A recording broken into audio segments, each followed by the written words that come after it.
What's up, everybody, and welcome back to another episode of the You're Not Done Yet podcast, where your purpose is moments away, and I'm here to help you get there. Y'all, I got one of my OGs with me today.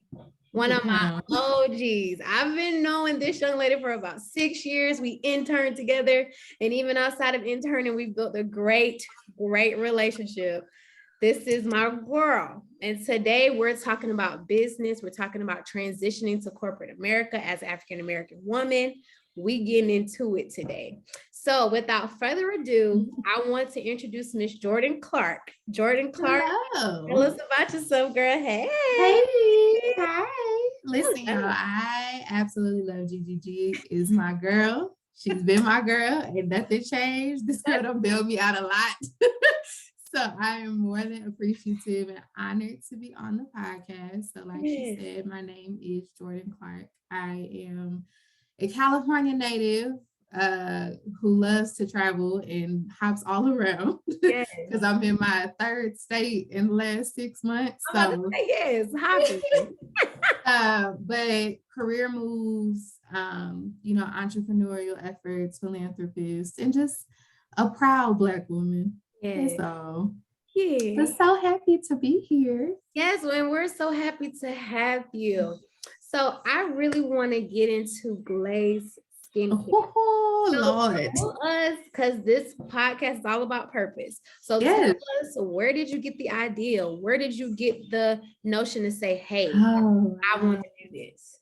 Okay. So let's backtrack to the year 2018. It was the summer. As African American women, we have to hydrate our bodies a little bit differently than most people, and not just African Americans, but other minorities who have, thicker skin, more melanated skin. We dry out quickly. And I got tired of buying lotion. Being a girl is expensive. Okay. The habits, whether it's nails, eyelashes, eyebrows, bundles, whatever you want to call it, like it's expensive. So I got tired of constantly having to go to Bath and Body Works, buying lotion with honestly contents that are really not good for your skin, that break a lot of people out. And I actually have a mild case of eczema. So it flares up in the cold. And then I lived in New Orleans for my collegiate journey. So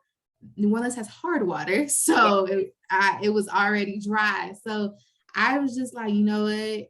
I got to create something. And then, shea butter that you buy in the beauty supply is cool. Right. But it's something about the process of making it whipped and adding the oils and, all of the different ingredients that really makes it better. So I Googled it. Yeah. How to make whipped shea butter. And it was funny. This is when Snapchat was still big. Yeah. There was a segment with like a lot of Black women coming on there. I don't remember what the name of the segment was, but this girl made her own whipped shea butter, but it was like a shimmer butter, and they added like highlight and it made you all glossy. I was like, oh, okay, I'm gonna try that. Like, cool. So I ordered the stuff off of Amazon, and I was like, you know what, I could do this. Like, I could make my own products and really kind of reshape everything. And so that's exactly what I did. It started in 3612 in the gardens of in Gentilly in New Orleans, Louisiana at Dillard University. Proud Dillard alumna. Hello. And I bought jars. I had it was my senior year. I was the president of a modeling association. We were doing big things, different fashion shows, tons of stuff. And it was my last show. And so I was like, for my last show, signing off as president, signing off as founder, I'm selling my products. So I came out in my glaze shirt with my shorts and my heels, and I sold out that night. I think I made 30 jars just as a soft opening. And then I graduated, and like the month of graduation, it was May 2019.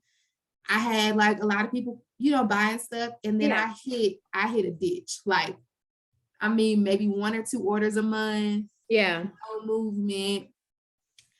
And it was really, really discouraging because I was just like, as a new entrepreneur who has such a successful takeoff, right, the unknown was difficult for me. And so I was just like, and then it started to become more of a chore and not something I was passionate about. Then I didn't want to make it. Then it was like, I'm not really into this. Should I have done this? Yeah. So on and so forth.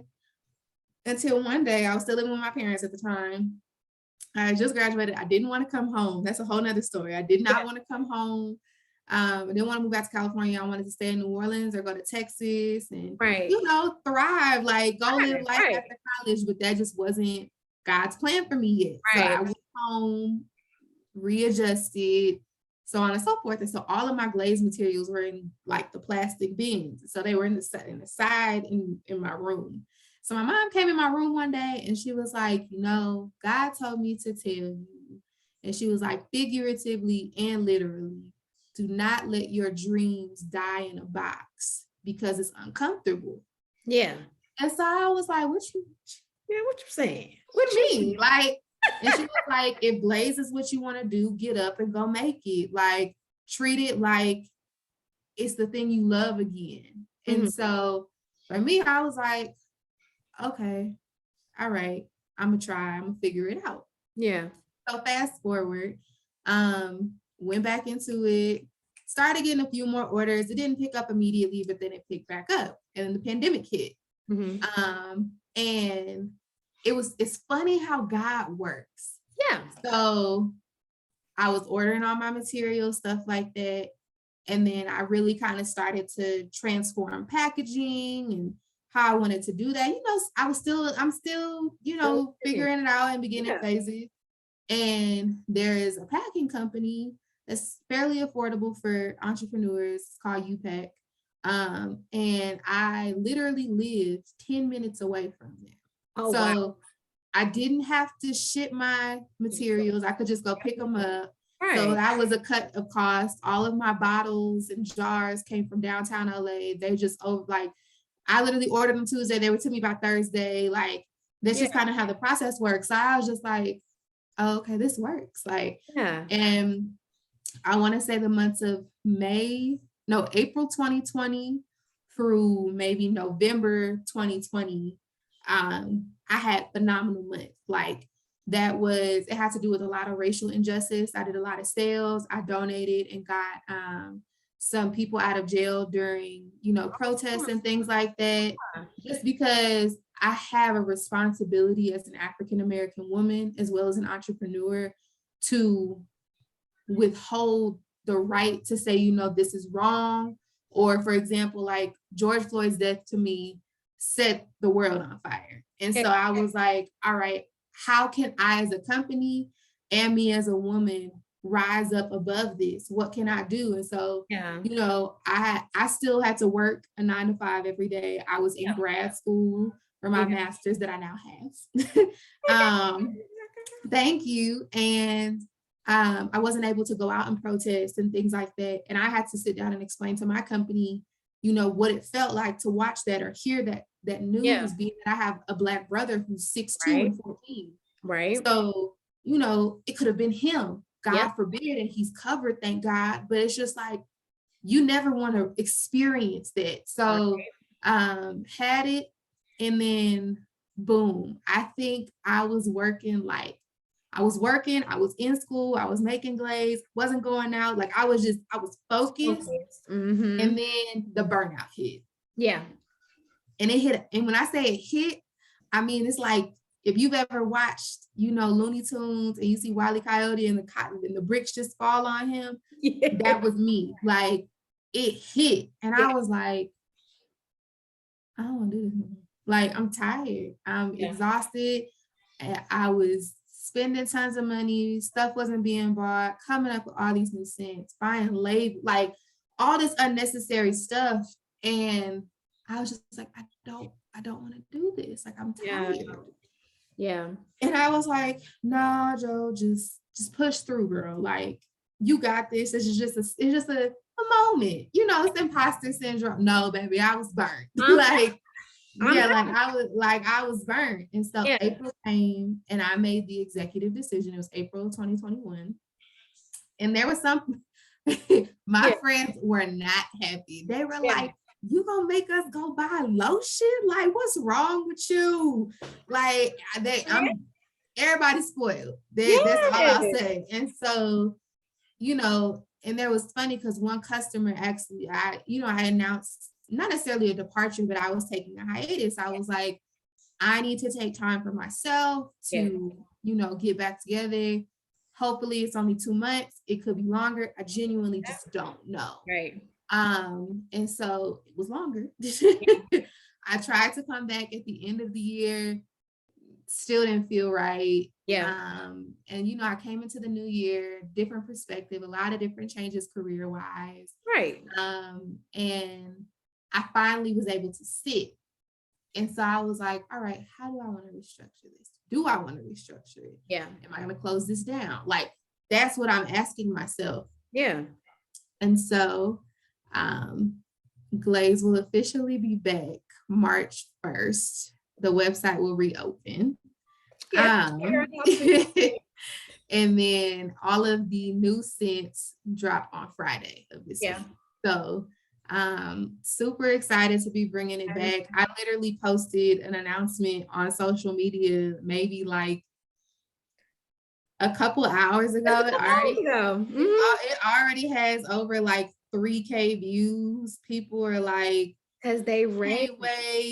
My friends are seeing me on their Reels page, like, yes, do your shit. Like, it's a very good feeling. And so what I always try and tell entrepreneurs is make yourself a priority, just like you make your company a priority, because when you make yourself a priority, it's to the event of, if you're not healthy, how can you try and help somebody else be healthy and you're not healthy? You're not healthy. And I wasn't mentally healthy. I wasn't physically healthy. I wasn't emotionally healthy.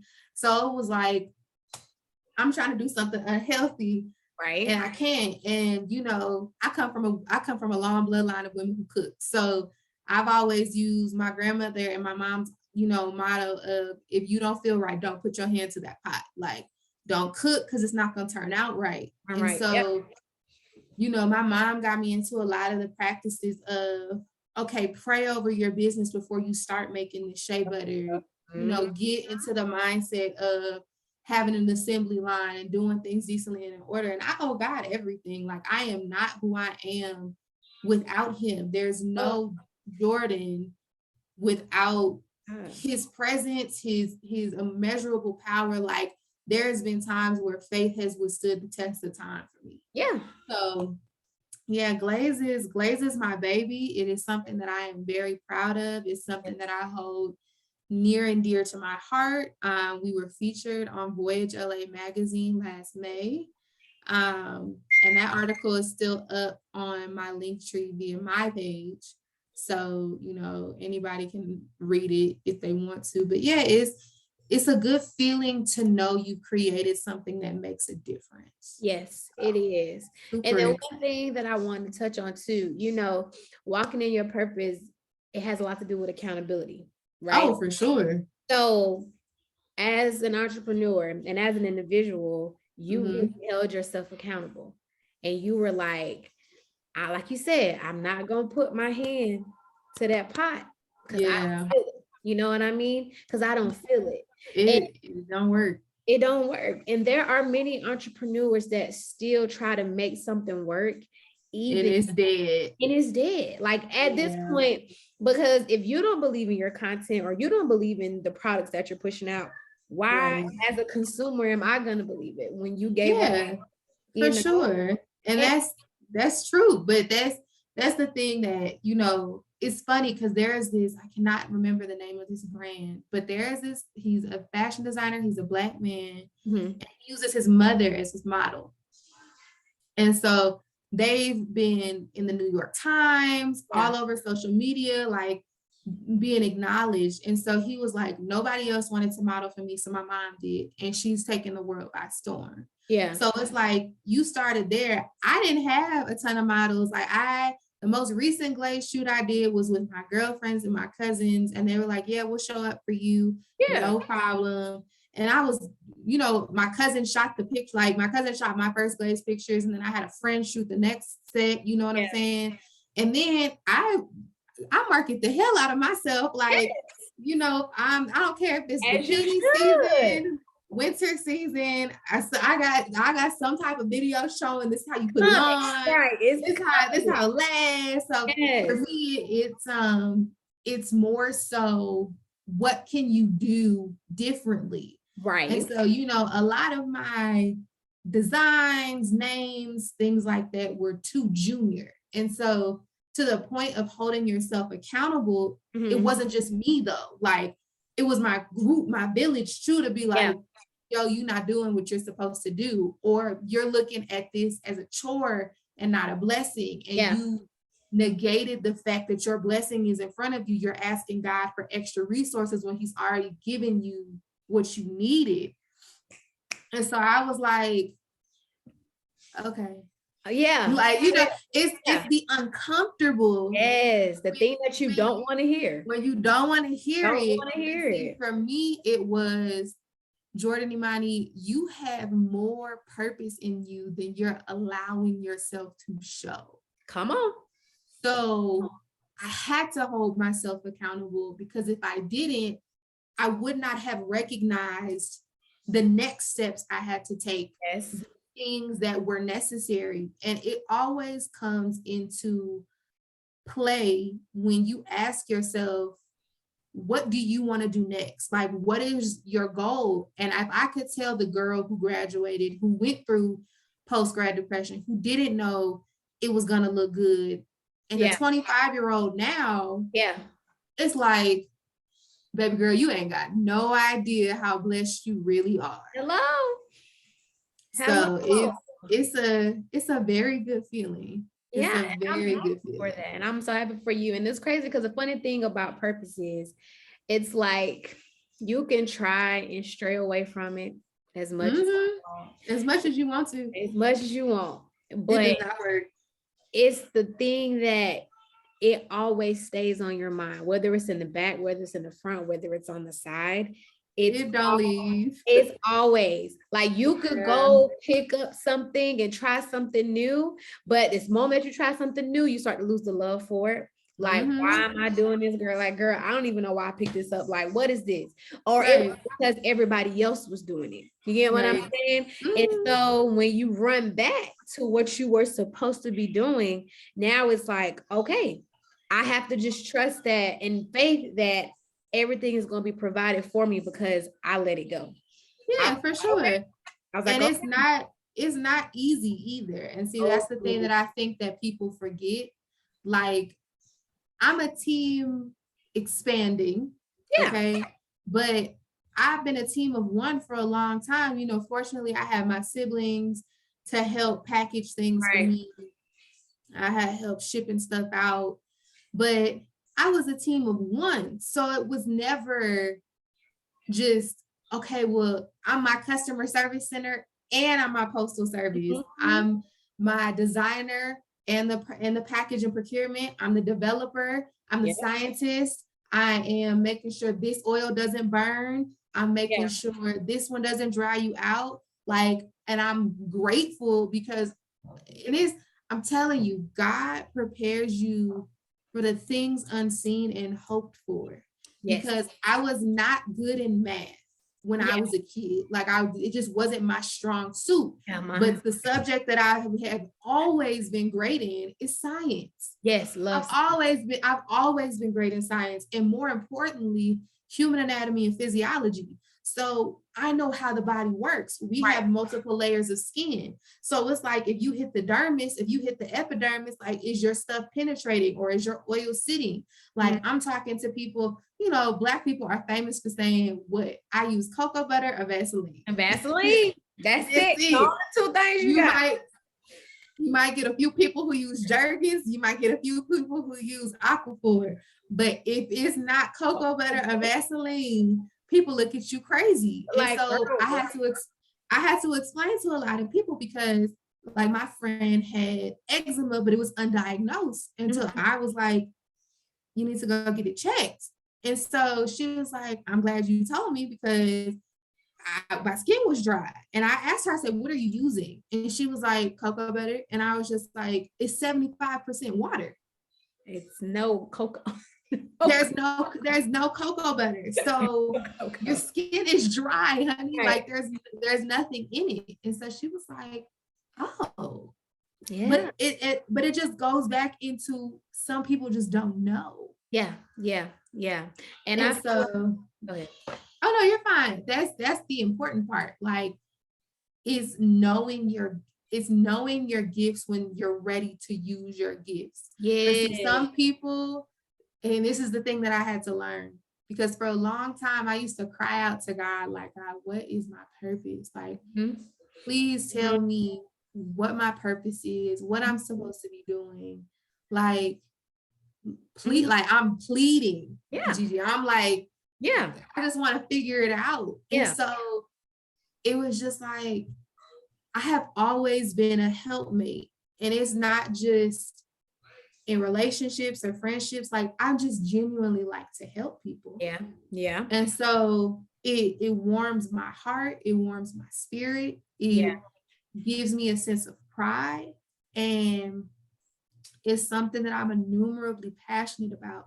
So being able, like, I've helped people cure their dark marks and become more confident in themselves. Yeah. I've helped to cure, like, my mentee had atopic dermatitis bad. Like, I'm talking about, she was on steroids. Steroids were like burning her skin, like just not doing well. So she started to use a scent that was formerly known as milk and honey, which is just oatmeal, natural honey, and shea butter. That's like that's as basic as it could get. Yeah. And so she started using that, and it cleared up in 2 weeks. Yeah.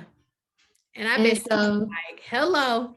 Right, like skin glowing, feeling soft and silky and supple. And she's just like, thank you. Like, and that for me is enough. Like, if I close this business down today, I'm content because I helped. Like, I was a helping aid. Yes. So it doesn't bother me. Nobody can ever say, well, you don't have your own business, baby. I started a movement. It changed lives. It did what it needed to do. I don't have any negative piece. There's no negativity in my heart. Yeah. And also too, it's just like, I feel like a lot of entrepreneurs think that when something doesn't work out, whether the business doesn't work out or something doesn't work out in the business, it's like a fail. And it's not a failure. It's more of you learning what does work, what doesn't work. Okay, yeah, you started the business, but was that the business? Yeah. That's the question. That's the question. And you also have to ask yourself, was it the business for that time frame? Because there was a plan, and I actually mentioned it the last time we spoke, but it was unrefined. And so it had to sit.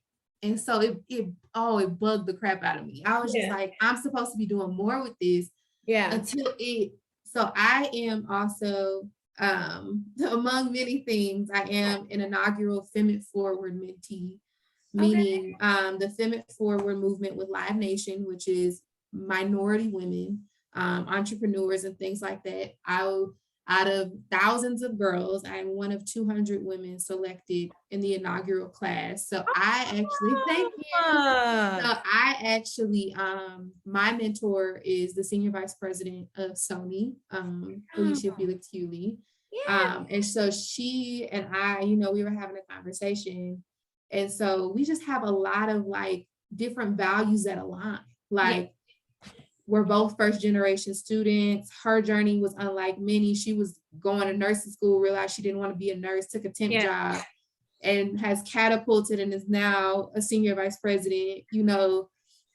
Like all of these roads, we all took the roads untraveled. Right. And so I just felt like there was a need for an initiative and something more. And so prior to my current position, in corporate America, I was an academic recruiter at my alma mater. So when I was at Dillard working, I was able to touch the lives of many, work with some incredible recruiters, Right.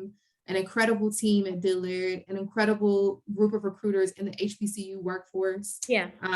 Just some great all around people. And I learned a lot, but I also saw the need.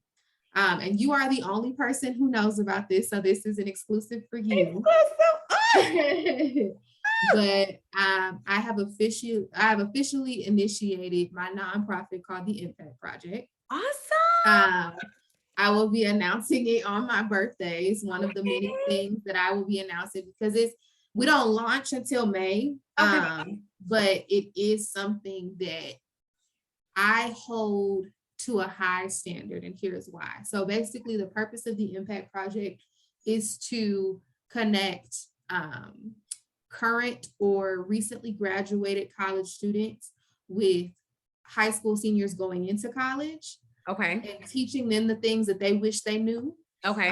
Giving them the wisdom and the keys, and just being a friend, because a lot of people don't have a genuine mentor. And mind you, these mentors have to go through a screening process. Like, you're selected. Yeah. We got a board of directors, right. Like that, how that works. And then basically bridging the gap from recent college graduate into the workforce to get you those entry-level positions, the externships, so on and so forth. So I have quite a few people, quite a few big companies I'm working with. I'm super excited, but this is probably my most, Glaze is my baby. Don't get me wrong. Yes, I'm always gonna go hard, but this project, I feel like it's going to transform so many people's lives because, I'm never afraid to tell this story. I did not think that I was good enough for college based off of the fact, and I'll never forget this. And this is why we have to do better as a community. Yeah. And as women in general, especially older Black women. Yeah. Because my grades from freshman and sophomore year weren't the best. Yeah. Because I struggled with math, because it was just difficult for me where I wasn't focused, and I really didn't learn to focus until the end of my high school career. I didn't have the highest GPA, but I had a good enough GPA to know I could get into some colleges. Somebody school, hello. Especially in HBCU. Hello. So, but I had dreams and aspirations. I still wanted to go to the UCLAs, the Berkeleys, the USCs. And there was a Black woman, she was working in our counseling department, and she laughed and she was like, "You'll never make it to any of those schools." And so I was just like, aren't you supposed to be a counselor? Yeah, you're supposed aren't you supposed to encouraging me? Yeah, you must be motivating. And mind you, my mom was in the office and everything. Yeah. And I'm just like, how dare you? Right. You know what I'm saying? And so I asked myself the question of how many of those women are out there, men or women, who made a child feel how I felt. Yeah. And then they don't want to go to school, or they just go to, and I'm not saying anything is wrong with junior college, because junior college promote, it produces and promotes some of the best people and the best minds. But they took a 2-year route versus taking a 4-year route. And it then hindered them, and then they feel like they're backtracking. So it's just like, how many people have felt like that? Yeah. And then you fast forward life, you get into college, you go through, you study hard, and trust me, like my freshman year, first semester, baby, I partied. Like, I had fun. And then I had to put myself on punishment. Like, second semester, I didn't go out. I was in the library. I was studying. I was getting my GPA up so that I had a 3.0 instead of a 2.75. Yeah. Like, that's what I was doing. So for me, I then transitioned out as a college graduate into postgraduate depression, but there was no conversation about that potentially happening. It was, okay, you're going to graduate and you're going to apply for these grad schools, and you're going to apply for these jobs, and you'll get something. Yeah. Good luck. You have a great resume. You're super, mind you, I worked in college, super involved, the perfect candidate for any school, for any job. I've worked in business. I've worked in public relations. I've worked in entertainment. Like, I was a multifaceted individual and I had nothing. I walked across the stage, got my degree and said, and I, to this day, like people were like, oh, graduation was supposed to be exciting. Graduation morning was not exciting for me. First of all, I got food poisoning the night before from a baccalaureate dinner that made me sick. Made you sick, Lord Jesus. Made me sick. Yeah. So I'm throwing up and going to the bathroom constantly. And then I have a 4 o'clock in the morning makeup appointment. So I get my makeup done so I can be on time to the people's place. Be on time. So I could be look. I didn't go out with my friends who went to the club, went to the bar. I was asleep. Like all of those things. And so it's supposed to be exciting. And I'm like, I have no plan. Like I graduate today and then I have to go back to my apartment and finish packing it. And then I go back to California. I go back to Cali. Right. I hate this. Yeah. And there were times where Gigi, I would sit in my room in the dark. Like I would cry. I would be mad. My mom, like she would try to talk to me like, you are not yourself. And I'd be like, I know. Sorry. Like I know. I don't know what you want me to do. I know. And so it was just to the point where I was so miserable. Like I took a temp job.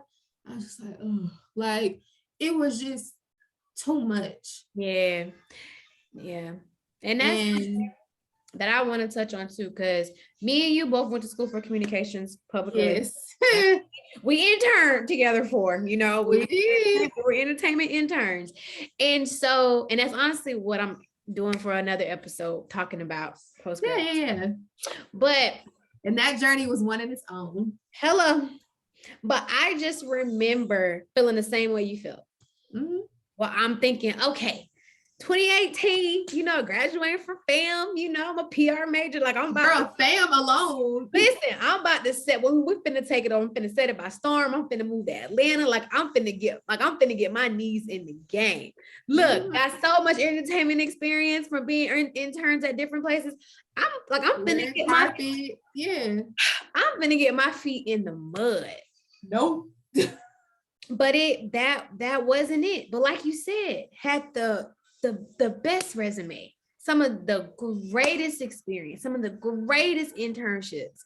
And you're telling me that I'm not good enough to get a job in your office? Basically. You're telling me that I busted my rump for 4 years. For nothing. Or nothing. Or not even nothing, but even to go into a field that I didn't even think about. Girl, forget that. To go into a field making less than what I would normally accept. Jourdan. Like genuinely. Like, and it's the conversation is uncomfortable and so many people don't take the time to have it. And so with the impact project, that's exactly what I want to do. I want to be able to have made an impact and said, no, I gave you the tools. This was a conversation we had. Tell me what happened. Like, let's go through this. Right. Let's take it. Because if there's something missing, if there's a key component you missed, if there's a key, skill, person you didn't contact, like, let's go through the chain of events because I don't want you in the position that I was in. I'm not saying it's going to be easy. Right. But I don't want you to have, like, especially, those underrepresented communities who don't have anyone, who are really the first generation, who are taking care of siblings, who are going to work to help their parents with bills, who are sending money, to other foreign countries. Like, I want to help. And I want to be able to say, okay, well, we were able to get this person. Like, my mentor is the founder of the Black College Expo. So I want to work with her to be like, all right, here is the Hispanic College Network. Here is the African Americans Network. Here's the Black College Expo. This is online. This is in DC. This is in LA. This is in New York. Like, we'll have onboarding fairs. You guys can go to these libraries. These computers are available for you to use from 7 to 5 p.m. You can log on here, do your homework, apply for jobs, do Zoom calls, whatever it might be. Yes. I want to be able to have those resources because it's necessary. Yes. And there's so many kids who have lost parents or have, like, Gigi, I promise you, the worst scenario I ever saw as an academic recruiter. Yeah. This young woman was so smart. Like, I'm talking about intelligence just spewed out of her. Yeah. And she wanted to come to Dillard, and her parents would not sign or do the FAFSA information. Like, just wouldn't do it. It wasn't that they couldn't. They just didn't want to. They just didn't want to. They didn't want people in their business. Like, it was a pride thing, but she missed out on an opportunity. Like, we couldn't even, like, me and one of the other recruiters were calling, like, can she claim dependency? Like, can she be an independent? Right. If she working, yeah. No, nothing. So she wasn't even able to get in because of that one thing. Wow. And she had to wait until this semester, which was the second semester, because she turned 18 to do that. To do it. And honestly, and that's something that happens a lot in our community. Oh yeah, it happens more. It happens a lot. And it happens more than you know. And so even the thing I love about the expo is that they waive all the application fees, or at least most of them. Yeah. So they can go and apply on spot. And like I'm gonna tell, like, these kids and this generation are missing quality life skills. Yeah. Like, I have a 16-year-old little sister and a 14-year-old little brother. So, thank God my parents are still living and have shown them, and they've had an example of what it means to be an entrepreneur and go about things. But like, some people don't know how to dress business professional or business casual. Some people don't know how to write a resume. Some people don't know how to put sentences. Hi, boo. Hey, Auntie Jourdan. So big. Hey. Like, all of these different things, they don't have the resources to do that. So it's like, for me, if I can provide that, or at least get you in contact with some type of free resource, yeah, I'm gonna do it. Please. And the thing that I love is, so the people that I'm connecting that are recent college graduates are going to be connected to a mentor. So basically somebody who, like, one of us. So we may not be in the entertainment or communication field, but we still know it. That's still knowledgeable. We're still using it. Right. So it's like, I could connect you with a girl and be like, hey, Gigi, she needs help. She doesn't really know where to go. And she could have a similar experience to you. Like, I have mentees who are already mothers. I have people who are currently pregnant and have no help. Like, it's important to me. And I think that's the thing that sets a lot of people apart, as well as entrepreneurs. You have to have a purpose of what you're doing. Yes. And see, I lost my purpose with Glaze. So I took a seat until my purpose was redefined. Right. So when it became redefined, I was like, all right, I know what I'm doing. Yes. And honestly though, and you have to be okay with sitting down. Oh yeah. You have learn to take several seats. You have to be okay with learn to take several seats. Listen. And it's never gonna become, especially as an independent person. I'm oh yeah.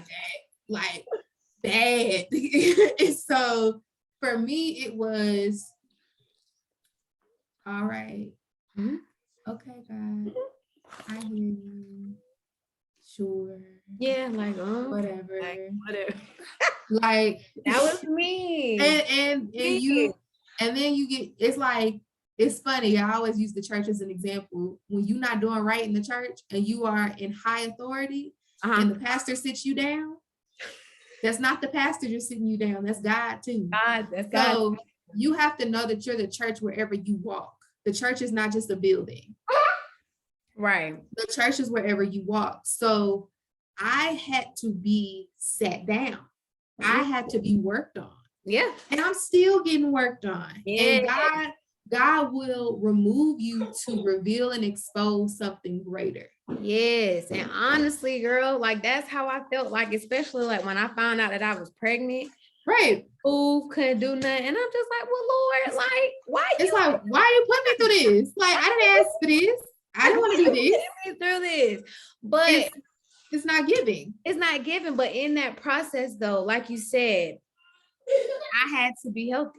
I had to be healthy enough to carry a child. Oh, for sure. Give birth without having complications, Right. That was it. Going through what I was going through at that time, it was like, it's not about me. It's about this gift that I'm birthing. Right. inside of me. And even though with him being, physical birth, my physical gift, but at the same time, God was like, you have a story. You have a testimony. So why are you sitting on that? He was like, you too busy trying to do everything what everybody else doing, but that's not where I want you. So you weren't called to do that. No, that wasn't my there's a ministry. I always tell people there's a ministry on your life, right? Yeah. So believe it or not, even when you don't feel like you're being heard, mm-hmm. or you feel like you have nobody in your corner, mm-hmm. you feel like you're down and out, angels forever surround God's gift. Yes. And so even when you don't do right, even when you know you're not doing right, even when you know you causing people stress, yes, knowing that you're not doing what you're supposed to do, knowing that you're taking a path that you're not supposed to go down, mm-hmm. God's like, all right, okay, you have free will to do what you want to do. Whatever you want to do. This is a lesson that you're gonna have to learn. And so it's funny because my mom said that I was the type of child to have to touch the stove to know if it was hot. That was hot. And so in this instance, I had to have a fight with God. Yeah. Have a fight with myself. Have a fight with everybody else who could see all these things. And I'm like, I can't see it. Like, I'm tired of explaining myself. Yeah, tired. I'm over it. I'm just so, you know, I think that, all right, God, I think that when your journey starts, mm-hmm. you have this vision for yourself. And it's not God's vision. But see, until you include and or ask, okay, you'll never know your true mission or your vision until you ask. You ask. Yes. And see, what I mean by that is, it's funny that you can do a New Year's resolution or have goals. Like, I can sit here and say, yeah, girl, I'm gonna work out, I'm gonna eat cleaner, I'm gonna do all this other type of stuff. Right. But when is the last time you sat down and you asked God, what do you want me to do? Yeah. And see, I don't believe in coincidence. I believe that everything has a purpose. So let me just give you a storyline. So when I lived in California, I was an HR coordinator and recruiter, which is actually the temp job at the same company that I had when I was going through postgraduate profession. It was at the same company. Yeah. Then I left to go work at Billboard, worked there for a good 4.5, 5 months, loved it. It was an absolutely phenomenal career. Made some of the closest friends and best people that I've ever met, but got laid off due to overhead. My dream job. Yeah. Got laid off 6 months in. This was before the pandemic. Okay. Let me show you how the stepping stones work. Yeah. So I got laid off the week before I was supposed to go to my first alumni homecoming. Mind you, I'm posting like, yeah, y'all, I work here. Yeah. Got to homecoming. How's Billboard? Mind you, I'm laid off. I worked my last day and I headed out. How's Billboard? Oh, it's great. Fantastic. Awesome. Putting up the best front I could, knowing I was hurting inside. Yeah. Then from there, I was only supposed to be in New Orleans 3 days, was there a week, just took the time to decompress. Yeah. With my brother, just took the time to decompress. Came home, was mad, like angry that I wasn't going home to a job the next day type stuff. Mm-hmm. I called the same company. I said, hey, I'm available to work as a temp again. If you guys know anyone, let me know. Same company wanted me to come back. I was able to go work for them that following Tuesday. Yeah. Or Thursday, one of the two, which was a blessing. I was grateful for it. They were, I think they were paying me at the time like $19 an hour. So I was like, that's more than I have right now. Right now? Right. I'm gonna go for it. But in the midst of my anger, I applied to grad school and didn't remember. And I'm gonna show you how things work. So I applied to grad school, didn't remember. So I go to the temp agency. I'm working with them. I'm working for a nonprofit for disabled adults. Okay. Pay attention. Learning. I'm learning about practices, processes, procedures, guidelines of a nonprofit, things that I'm like, I don't need to really know this, but it's good to have. It's good to have. I'm an HR coordinator. I'm a recruiter. I get bumped up for salary. The HR coordinator that was there previous to me was not doing her job. I fixed what she hadn't done in 4 months and 6 weeks. So they were like, we want to hire you. Got hired, was there for about 1 year and 4 months. Was there during the pandemic. Yeah. And everything. Like the last time I flew on a plane without my mask was my birthday of 2020. Oh. So there's just that. So working for the company 1 year and 4 months. All of my friends at Billboard got furloughed or laid off because of the pandemic. Yeah. Because entertainment shut down. Yeah. Wasn't that going on? Okay. What's going on? So let's keep going. So it gets to, we're out of 2020, we're into 2021. It's March. And I'm feeling complacent. I'm feeling like I've grown as much as I can in this company. I'm feeling like there's nothing left for me. And I'm ready to move. And when I say move, I mean move. Like, want to move out of my parents' house, want to move, I had gotten back with my boyfriend. We were working things out. And he lived in Louisiana. My friends were in Louisiana. My adult life was in Louisiana.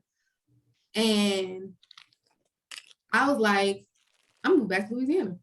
Simple. Yeah. That's what I'm doing, period.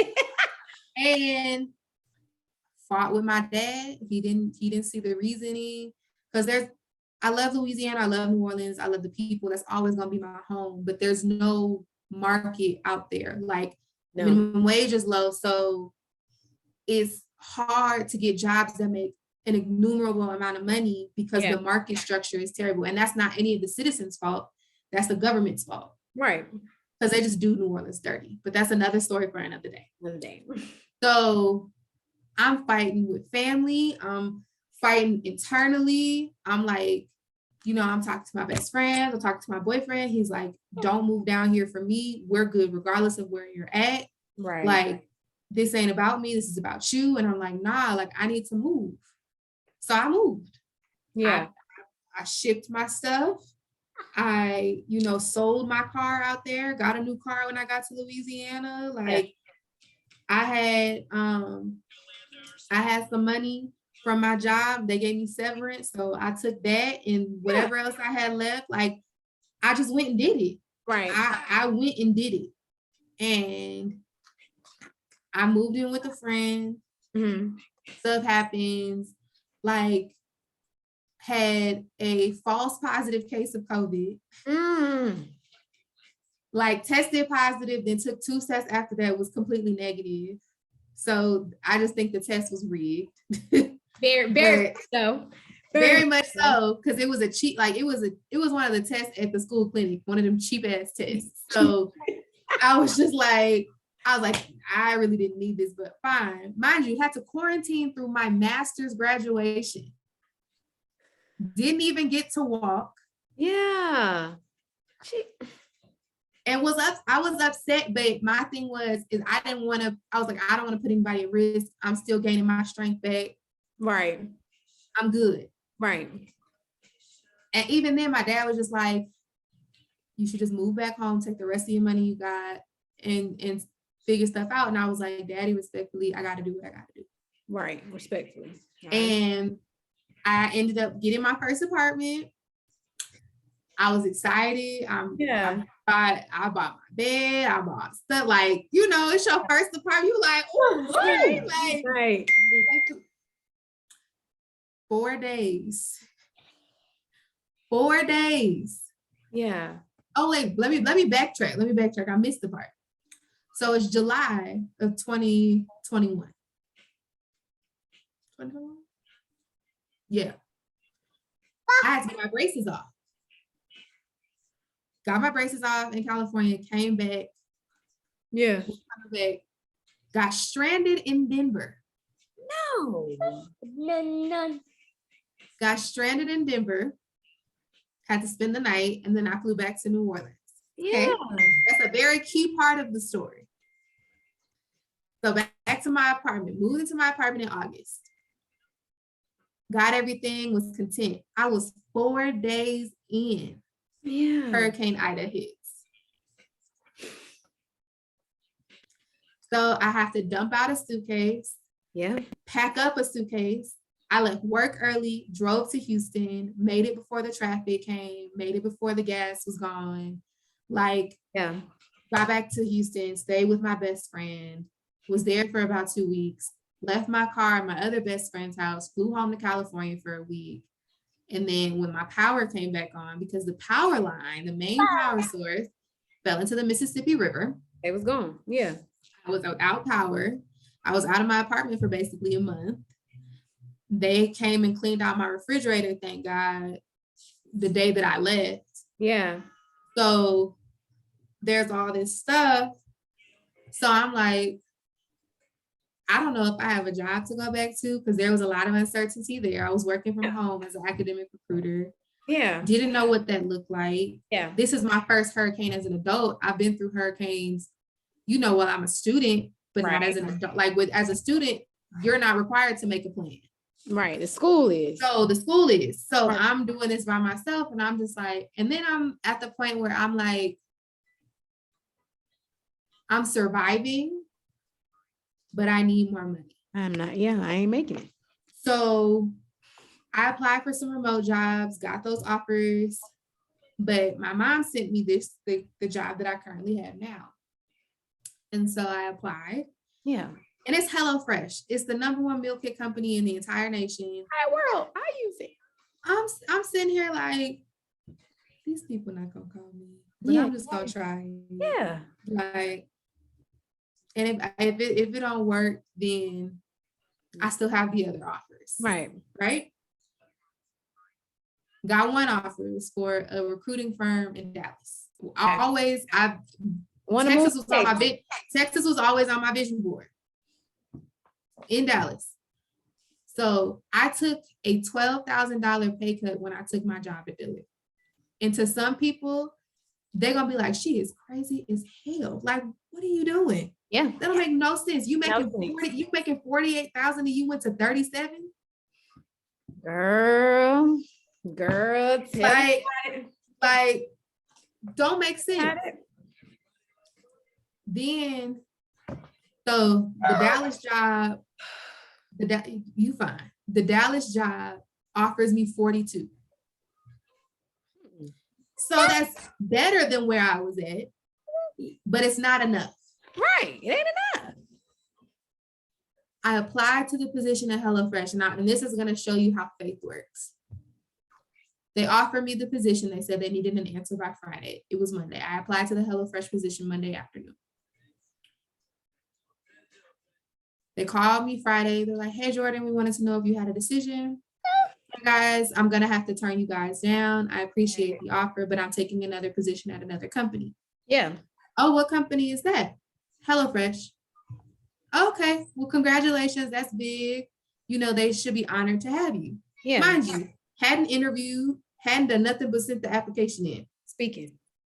So the next company based out of Philly, I knew I was going to get the position offer, without a doubt. The highest they could go was 50. Better than the last position. $2,000 more than what I was making in California. Still a pretty good rate.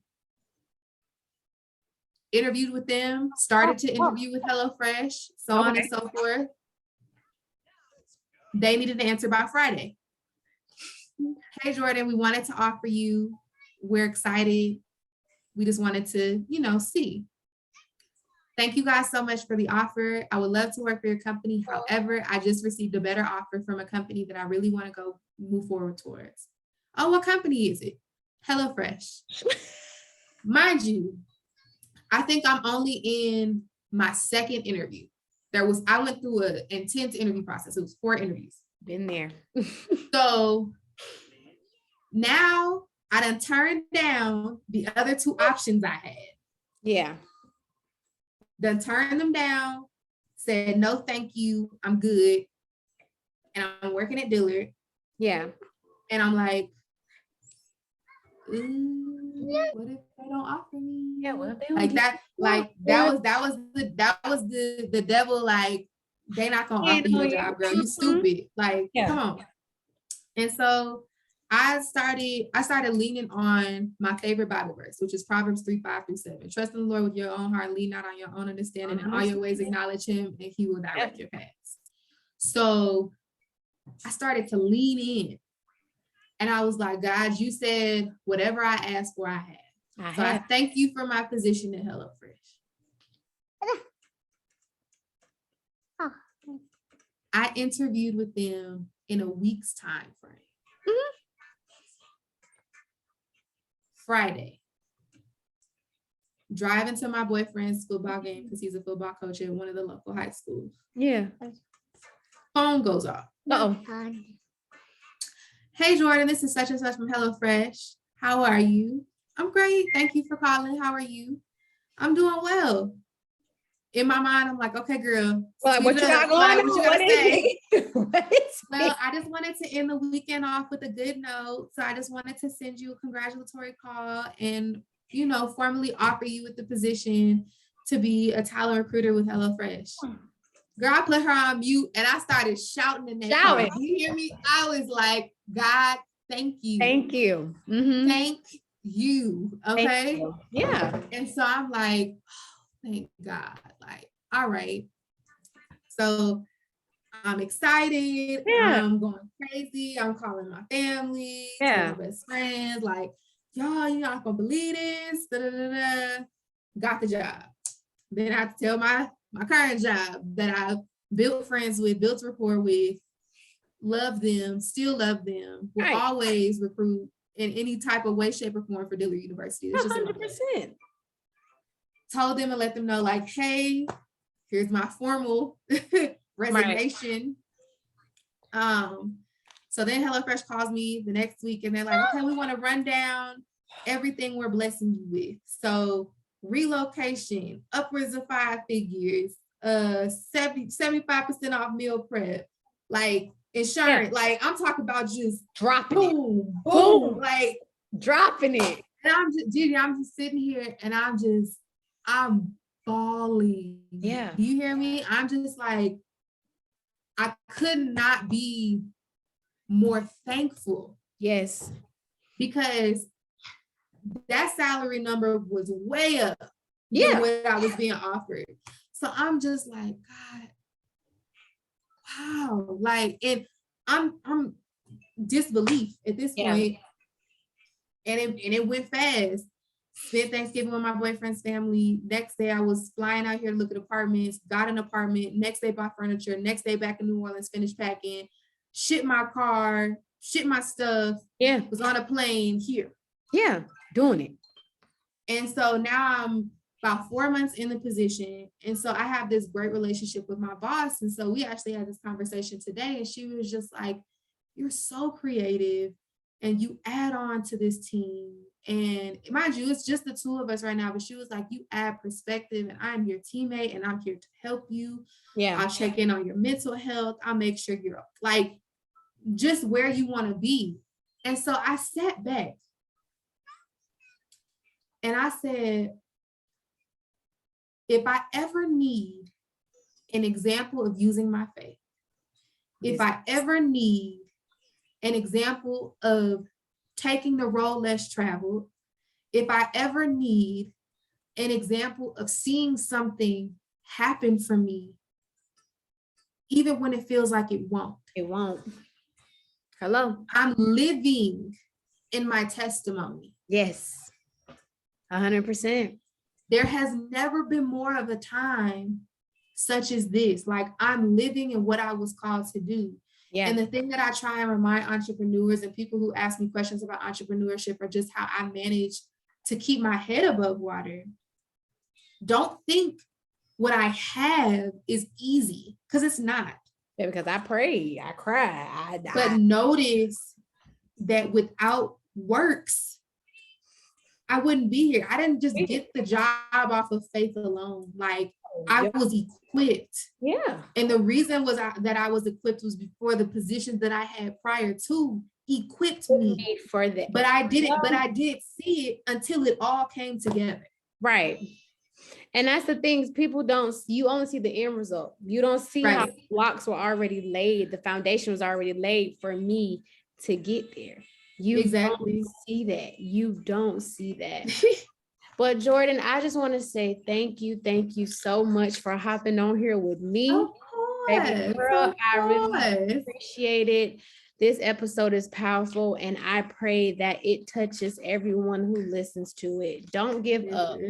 Please don't. And if I could say one thing to always remind y'all about, like, please remember that your worship is your weapon.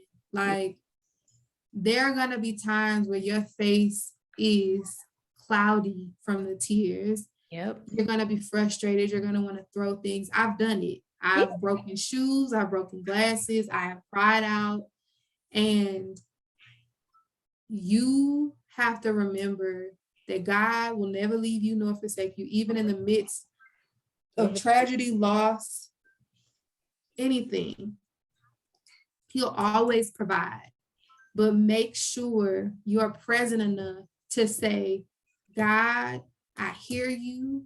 I thank you. Even though it may not look good right now, I know that you got me. So use your worship as your weapon. Yes, girl, I love that. And that is a way to end the episode. I'm just going to say, make sure that you are following us, the You're Not Done Yet podcast on Instagram. Make sure you're following your host at It's Andrea B. And please make sure you guys go show Glaze Skincare some love. Okay. Please. Glaze Skincare some love. Yes. And we are on YouTube on the Andrea B Network. And I will make sure when I post this episode that I will post all of our Instagram links, your website when it's ready to launch. And Jourdan, once again, I just want to say thank you so much for sharing your testimony and your message, girl. Keep going, keep thriving, keep glowing, and keep being that Black woman that you are. All of it. And I really appreciate it. But until next time, guys, this has been an amazing episode of the You're Not Done Yet podcast. I'll check in with y'all later.